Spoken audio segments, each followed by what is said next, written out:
আসসালামু আলাইকুম। মাঝে একটু বিরতি দিয়ে আবার দর্শকের কথা নিয়ে আপনাদের সামনে হাজির হলাম। আজ আমরা যে কন্টেন্টের উপর দর্শকদের কমেন্টস নিয়ে আলোচনা করব, সেটা দুদিন আগে আমি আপ করেছিলাম।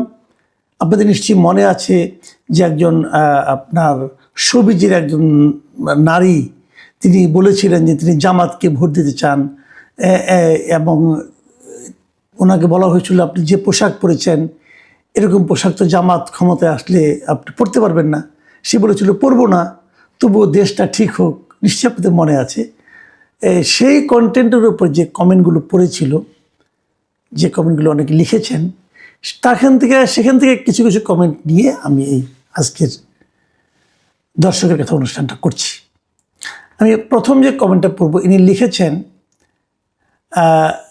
মজনু। তিনি লিখেছেন, কামাল ভাই একটা কথা বলি, বিএনপির চেয়ে জামায়াত মেয়েদের ভোট বেশি পাবে আর অনেক পার্থক্য গড়ে দেবে। হ্যাঁ, এটা কিন্তু অনেকদিন ধরে আলোচনা হচ্ছে যে মেয়েদের মধ্যে নাকি জামায়াতের মধ্যে বেশ ভালো কাজ করেছে এবং সে কাজেরই ফল সম্ভবত এই মজনু সাহেব বলছেন আর কি। শাহনেওয়াজ সুমন লিখেছেন, দেশের মা বেহেন সবাই জামায়াতকে চায়, তারা 403-এর ঘর করতে চায়। মানে একটু বিদ্রুপ আছে আর কি। মঈন ইসলাম লিখেছেন, জামায়াত কিয়ামত পর্যন্ত চেষ্টা করলেও বাংলাদেশের মাটিতে সরকার গঠন করতে পারবে না। বাস্তবে তাদের ভোট নেই, এটাই সত্য। তারা অনলাইনে শক্তিশালী। দেখুন, আমি পরপর তিনটা পড়লাম, কিন্তু তিনটাতে তিন ধরনের দৃষ্টিভঙ্গি কিন্তু আসলো। রাজীব শর্মা লিখেছেন, মেয়েটা আবেগ দিয়ে কথা বলেছে, আগে পিছ চিন্তা না করে। সে হয়তো দেশের বর্তমান পরিস্থিতি দেখে এমন কথা বলেছে, এটা আপনাকে বুঝতে হবে। সে হয়তো শিবিরের টোটকা খেয়েছে, উপঢৌকন পেয়েছে, কারণ শিবিরের কাজ হচ্ছে মানুষের দুর্বলতার সুযোগ নিয়ে তাকে দলে আনা। নারী জাতি হচ্ছে আবেগী। ইসলামী শাসন কোনো দেশের জন্য সুখকর নয়। ইরানের কথা চিন্তা করুন, আফগানিস্তানের কথা চিন্তা করুন, যেখানে ভূমিকম্প হয়েছিল কিন্তু সেখান থেকে নারীদের কেউ উদ্ধার করেনি। সবাইকে ভবিষ্যৎ নিয়ে ভাবতে হবে, বর্তমান চিন্তা করলে চলবে না। মধ্যপ্রাচ্যের শাসনকে ইসলামী শাসন বলে না, এটা হচ্ছে রাজার শাসন। যাক, রাজীব শর্মা সাহেব একই সঙ্গে অনেক কিছু বললেন। এবারে মন্তব্যটা লিখেছেন অ্যাঞ্জেল ড্রয়িং ক্রাফট মি, ছদ্মনাম, হয়তো ওনার সংগঠনের নাম, প্রতিষ্ঠানের নাম। তিনি লিখেছেন, এইসব মহিলারাই সবার আগে কান্না শুরু করবে জামাত আসলে।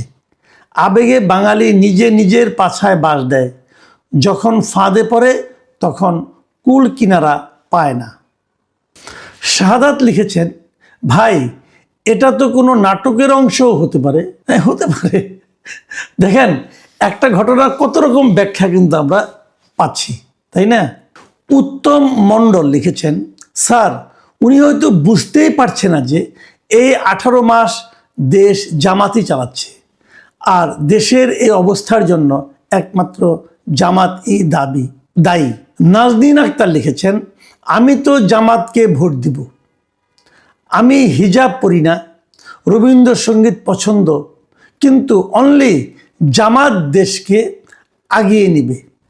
কে জামান লিখেছেন, এইসব মেয়েরা হচ্ছে যৌনকর্মী, এরা হচ্ছে রাতের খাবার, এদের মতো ফালতু মেয়েদের কথা কে শুনে। দেখেন, আমি এখন একটু কথা বলি এই মন্তব্যগুলি নিয়ে। এক একজন এক এক ধরনের কথা বলছেন, এবং এই জামান সাহেব যে মন্তব্যটা করেছেন, এটা আমার কাছে সবচেয়ে আপনার আপত্তিকর মন্তব্য মনে হয়েছে।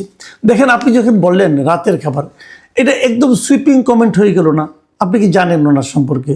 আপনি তো জানেন না, নাও তো হতে পারে। আবার উল্টো দিকে ধরি, যদি বলেন রাতের খাবারটা খায় কে? পুরুষ, কোনো না কোনো পুরুষই তো খায়, আপনার আমার মতো কেউ না কোনো পুরুষই তো খায়। তাহলে এটা কি খাবারের দোষ নাকি যে খায় তার দোষ?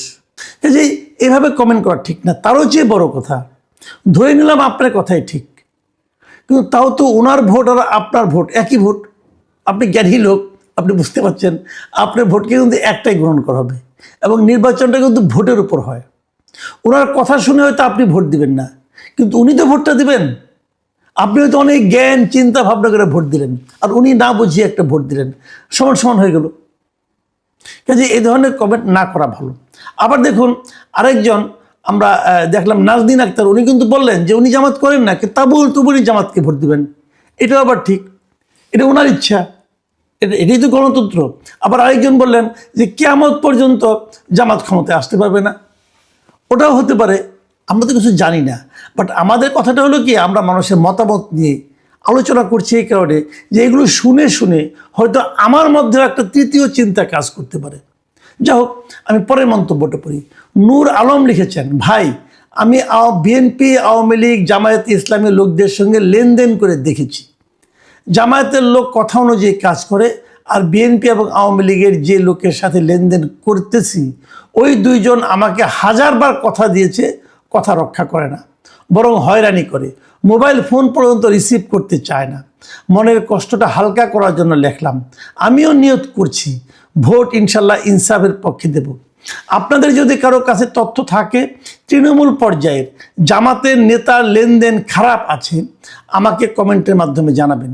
জামাতের লোকদের প্রতি আমার একটু পজিটিভ ধারণা হয়েছে, আমার চিন্তা ভাবনায় আমি সঠিক আছি কিনা তা মিলাবো। দেখেন, এই যে নূর আলম কথাটা যদি বলছেন, এই কথাটাই কিন্তু আমি গুরুত্ব দিচ্ছি। দেখেন, এইটাই যে একমাত্র দৃশ্য তাও কিন্তু না, উল্টোও হতে পারে।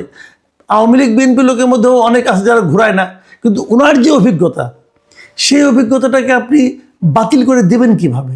তত পারবেন না। বিভিন্ন মানুষের বিভিন্ন অভিজ্ঞতা থাকবে, সবগুলি আমাদের চিন্তা করতে হবে। ড্রাগন লিখেছেন, মাসুদ ভাই আপনিও কি জামাত থেকে টাকা নিয়েছেন তাদের পক্ষে দালালি করার জন্য? আচ্ছা, আমি এর পরেরটা পড়ি, তারপরে আলাপ করি। মোহাম্মদ রফিক লিখেছেন, আসলে আপনি নিরপেক্ষ সাংবাদিক। যাই হোক, একটু কনফিউজ হয়ে যাচ্ছি। আবার রাজীব লিখেছেন, মাসুদ হইল আওয়ামী লীগের দালাল, ভারতীয় বীজ। ভাই আমি কোন দিকে যাব? একজন বলতেছে আমি আওয়ামী লীগের দালাল, ভারতীয় বীজ, অর্থটা তো খারাপ, তাই না? একটু অশ্লীল গালি কিন্তু আমাকে দিয়েছেন। আচ্ছা দেন, গালি দিলে আমার গায়ে লাগে না, আপনি যেমন উচ্চারণ করেছেন আপনারই লাগে। আবার আরেকজন বলেছেন নিরপেক্ষ, আবার আরেকজন বলেছেন জামাতের কাছ থেকে টাকা খেয়েছি। একটা প্রোগ্রাম থেকেই কিন্তু, একটা কন্টেন্ট থেকেই। তো আমি কি 3 ধরনের মন্তব্য করেছি? যাই হোক, সবগুলি মিলিয়ে মনে হচ্ছে তাহলে আমি বোধহয় ঠিক জায়গায় আছি। আমিনুল ইসলাম লিখেছেন, ইদানিং মাসুদ কামাল ভালোকে ভালো আর মন্দকে মন্দ বলতে পারাটা পজিটিভ বলে মনে হয়। বাহ, এটাও ভালো। আসাদ আল হাসান তিনি লিখেছেন, এগুলো সব টাকার খেলা। জামাতকে এইরকম বিষয়ে পজিটিভভাবে উপস্থাপন করার জন্য এরকম মডেল বা ইনফ্লুয়েন্সার ব্যবহার করতেছে। এর বিরাট উদাহরণ সালমান মুক্তাদির। এর কারণ মানুষের মাঝে ধারণা ছড়ানো, বিশেষ করে নারীদের মাঝে। বাংলাদেশের মানুষ খুব আবেগী, সরল বিশ্বাসী, আর যদি নারীদের দিয়ে এসব কাজ চালানো হয় তাহলে আরও সহজেই মানুষ বিশ্বাস করে। হ্যাঁ, এটাও হতে পারে। TTCMR উনি লিখেছেন, মাসুদ কামাল ভাই আমারও মনে হয় জামাতের ক্ষমতায় আসার সম্ভাবনা অনেক, এবং এর কারণ শুধুমাত্র যে অপশাসন তা না, সবচাইতে বড় কারণ বাংলাদেশের শিক্ষা ব্যবস্থা পুরোপুরি ধ্বংস হয়ে গেছে। এটা শুরু হয়েছে শেখ মুজিবের আমল থেকে এবং চলমান আছে এখন পর্যন্ত, যেটার ফলাফল বাংলাদেশের মানুষ দূরদৃষ্টি নেই এবং গভীর চিন্তা করতে অক্ষম। আমিও চাই জামাত আসুক, বাংলাদেশের মানুষের একটা শিক্ষা হোক, এদের অবস্থা হবে ট্রাম্পের এখনকার শাসনের মতো। মাহফুজ অন্তু লিখেছেন, আপনি ইনিয়ে বিনিয়ে এটাই বলতে চান যেন বিএনপি আওয়ামী লীগের প্রতি অত্যাচার না করে। এটাই আপনার সব ভিডিওর থিম। দিল্লি টাকা খান, তার গুণ না গাইলে তারাও থেরাপি দিবে সেই প্রেসারে। একটা কথা ঠিক বলেছেন যে আপনি ইয়াংদের ভাষা বুঝেন না। এর কারণ তারা শুধুমাত্র এই কারণে জামাতকে ভোট দিবে যে জামাত আওয়ামী লীগের প্রতি অন্যায় করে না। জামাতের মধ্যে আরও সব ভালো গুণ আছে যা দ্বারা সবাই প্রভাবিত, সৎ, সাংস্কৃতিক, নৈতিক, নির্লোভ। কিন্তু আপনি ছাত্রদলকে সিডিউস করতে চান যেন তারা আওয়ামী লীগকে বুকে আগলে রাখে জামাতকে থামাতে। এই হচ্ছে আপনার থিম। যাই হোক, আমার থিম নিয়ে আপনি বেশ গবেষণা করেছেন, আপনাকে অনেক ধন্যবাদ ভাই। মোহাম্মদ মাসুম লিখেছেন, স্যার এরকম নিরপেক্ষ আলোচনা সবসময় করার চেষ্টা করবেন, যদি কোনো সময় বাধা আসে ওপেন করে দিবেন সেটা। হ্যাঁ, আমি এই মাসুম সাহেবের এই বক্তব্যটা খুব পছন্দ করলাম। আমি আপনাকে বলি, বাধা আসলে আমি অবশ্যই ওপেন করে দেব, এবং আমি যেটা বুঝি ভাই আমি সেটাই বলি। এটা যদি নিরপেক্ষ হয়, নিরপেক্ষ না হলে নাই, কিছু করার তো নাই, তাই না? আপনার মন্তব্যের জন্য অনেক ধন্যবাদ। মোহাম্মদ খলিলুর রহমান লিখেছেন, বিএনপির চাঁদাবাজি, মব, দখল, হত্যা, ধর্ষণ, লুটপাট, অগ্নিসংযোগ, খাম্বা তারেক, হাওয়া ভবন, 21 আগস্ট গ্রেনেড হামলা, দুর্নীতিতে পরপর 5 বার চ্যাম্পিয়ন, এসবই বিএনপির বিকল্প জামাত। অন্যদিকে আওয়ামী লীগ নেই, তারপরও চাই রক্কাটা পার্টি শিবির, 71-এর গণহত্যাকারী, 2.5 লক্ষ মা বোনের ইজ্জত লুণ্ঠনকারী, 24-এর মেটিকুলাস ডিজাইনের জনক জামাত রাষ্ট্র ক্ষমতায় না আসুক। মোহাম্মদ আমির লিখেছেন, ভাই আপনি একটা ভিডিও বানান দ্বৈত নাগরিক নিয়ে, অনেকের নমিনেশন অবৈধ হয়েছে, তো তারেক রহমানের হলো না কেন? এই বিষয় নিয়ে কথা বললে ভাববো আপনি সত্য কথা বললেন। ভাই আমি এই বিষয় নিয়ে ভিডিও অবশ্যই বানাবো, কিন্তু তারেক রহমান যে দ্বৈত নাগরিক তার একটা প্রমাণ প্লিজ আপনি আমাকে দেন। আমি যদি প্রমাণ না পাই আমি কিসের উপর ভিত্তি করে বলবো? কাজে আপনি যদি আপনার কাছে প্রমাণ থাকে প্লিজ সেটা আমাকে পাঠান, আপনি দেখবেন অবশ্যই আমি ভিডিও করব, কোনো সমস্যা নেই। প্রিয় দর্শক, এই ছিল আজকের দর্শকের কথা।